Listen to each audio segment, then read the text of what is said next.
you mentioned global warming. See, it's very interesting the way that's portrayed in the media. It's portrayed as if there's two sides. You know, we have to be objective, so 50% for each. One side is like 99% of scientists. The other side is Rush Limbaugh, Sarah Palin, Jim Inhofe, and you know, three guys that they kind of contrarians in the science community.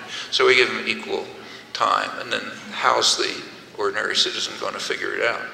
Actually, the New York Times had a front page story a couple days ago about the very interesting controversy that's taking place between climate scientists and what they call meteorologists, the people who appear on television to tell you whether it's going to rain tomorrow. And they differ. So how's the ordinary citizen going to figure it out?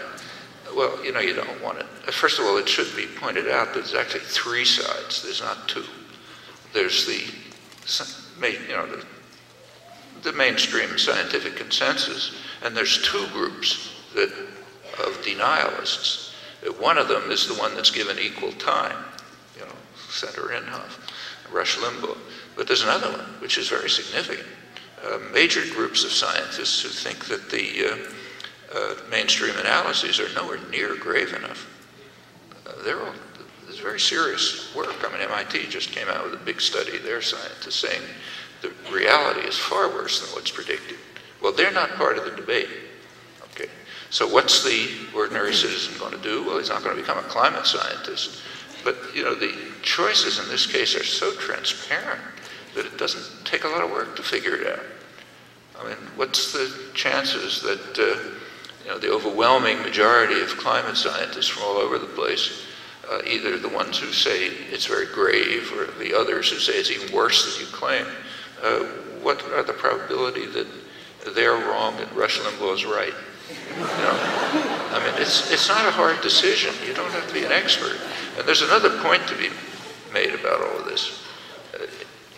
If you try to think through the cost-benefit analysis, suppose the people who deny it are correct and you do something about it. Okay, you've spent some money doing things you probably should have done anyway, you know, like more renewable energy and so on.